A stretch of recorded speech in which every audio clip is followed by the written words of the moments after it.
స్వాదిష్టానం. అది రెండో మోక్షపురి కాంచీనగరం. ఎందుకంటే ఈ రెండవ ఏదైతే ఉందో ఈ స్వాదిష్టానం, ఇది కోరికలకి సంబంధించిన క్షేత్రం. కాబట్టి మన అజ్ఞానంలో ఉన్నాననుకోండి, ఈ సెకండ్ చక్ర బ్లాక్ అయిపోయింది అనుకోండి, ఈ స్వాదిష్టానం ఎలా ఉంటుందంటే మనం కోరికలతో ఇంకెప్పుడు అదే ఈ కోరిక ఆ కోరిక ఈ కోరిక అన్ని రకాలు అందులోనే మునిగి తేలుతూ ఉంటాం, ఎప్పుడు బయటపడం. నాది నా వాళ్ళు ఇదే ఎంతసేపు ఉండాలి. మన బాధ్యతలు మనం నిర్వర్తించాలి. కానీ ఎప్పుడు ఆ కామంలో మునిగిపోతే ఎలా? మన అవసరాలు తీర్చుకోవాలి, కానీ కోరికలకు అంతు లేదు కదా. కోరికలు గుర్రాలు లాంటివి. ఆ గుర్రాలు ఎప్పుడు పరిగెడుతూనే ఉంటాయి. ఒక గుర్రం ఇలా పరిగెడుతుంది, ఒక గుర్రం ఇలా పరిగెడుతుంది, ఒక గుర్రం అలా పరిగెడుతుంది. కాబట్టి ఎప్పుడైతే పెద్దలు అన్నారు, కామి కాని వాడు మోక్ష కామి కాలేడన్నారు. కాబట్టి ధర్మబద్ధంగా మన కోరికలు తీర్చుకోవాలి. తీర్చుకొని మోక్షం వైపుకి ప్రయాణించాలి. మోక్షం అనే కోరికతో మనం ముందుకు వెళ్ళాలి. అక్కడ ఆ కంచిలో ఎప్పుడైతే, అందుకే ఆమె కామాక్షి,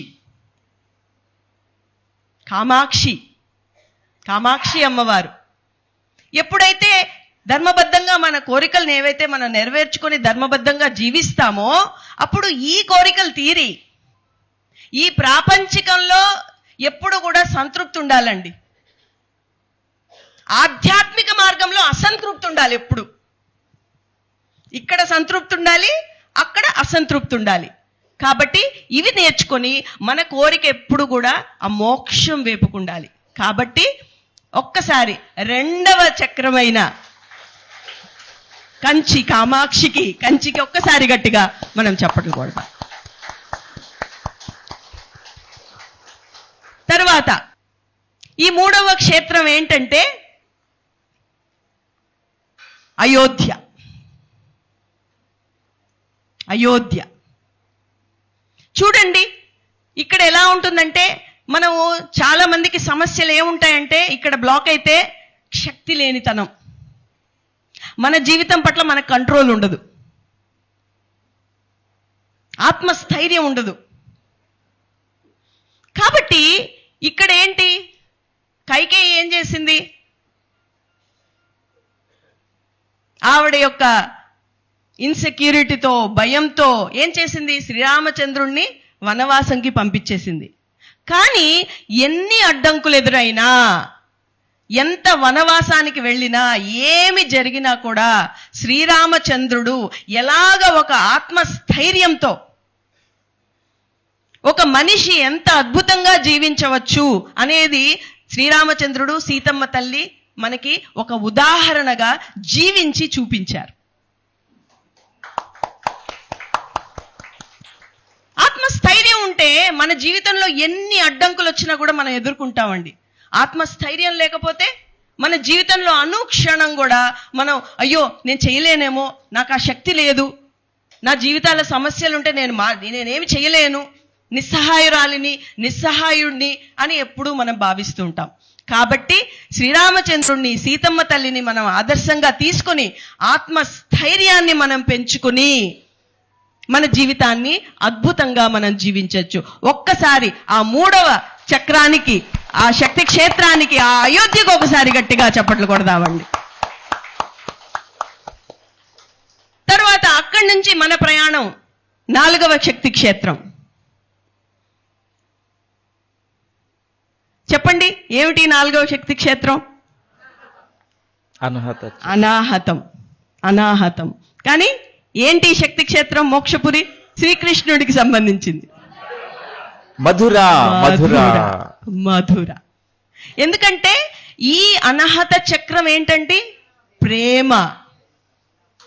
ప్రేమ మనలో ప్రేమని పెంపొందించుకోవడం, మనలో కరుణని పెంపొందించుకోవడం.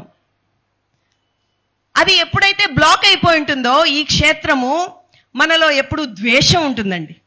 ఇతరుల పట్ల, మన పట్ల ఎప్పుడు ద్వేషం, ఒక భయంతో, ద్వేషంతో మనం బతుకుతుంటాం.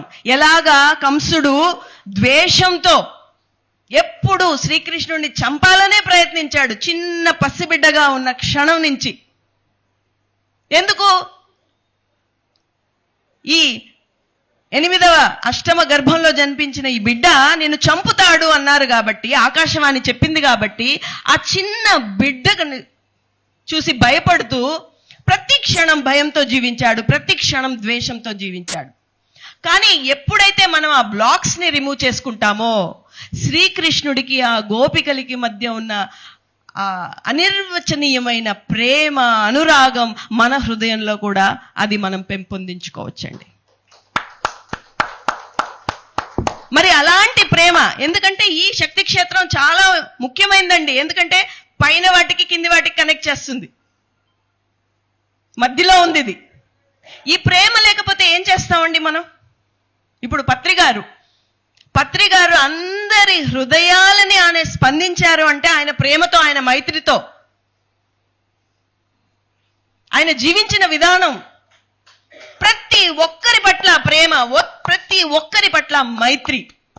సో మరి అలాంటి ఆయన దగ్గర మరి జీవించారు, ఆయన ఉన్న కాలంలో అందరం జీవించాము అంటే ఆయనను చూసి నేర్చుకోవాల్సింది ఎంతో ఉంటుంది కదండి. అదే ప్రేమ, అదే మైత్రిని మన హృదయంలో మనం స్థాపించుకోవాలి. ఒక్కసారి ఈ చక్రానికి, ఈ శక్తి క్షేత్రానికి ఒక్కసారి గట్టిగా గట్టిగా చప్పట్లు కొడదాం.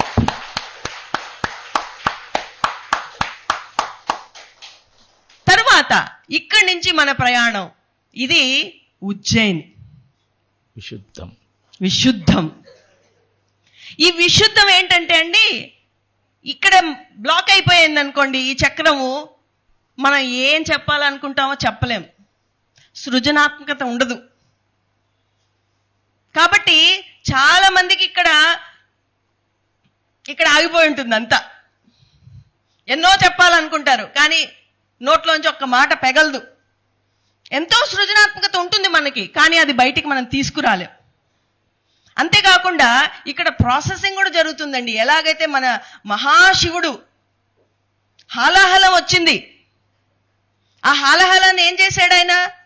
ఇంకొకళ్ళ మీద చల్లలేదు, ఆయన లోపలికి మింగలేదు. ఏం చేశారు ఆయన? ఇక్కడ పెట్టుకుని అంత ప్రాసెసింగ్ చేసేసుకున్నారు ఆయన, నీలకంఠుడయ్యాడు ఆయన. అలాగే మనం కూడా మన జీవితంలో ఈ కక్కలేక మింగలేక ఉన్నవన్నీ కూడా ఇంకొకళ్ళ మీద కక్కకుండా, మనము మింగకుండా ఇక్కడ ప్రాసెస్ చేసేసుకోవాలి. అప్పుడు మనలో ఉండే సృజనాత్మకత అనేది బయటకు వస్తుందండి. అద్భుతంగా క్రియేటివిటీ, మన జీవితాన్ని అత్యద్భుతంగా, అంత క్రియేటివ్గా మనం జీవించవచ్చు. ఒక్కసారి మరి ఆ ఉజ్జయినికి మనం గట్టిగా ఒకసారి చప్పట్లు కొట్టుకుందాం.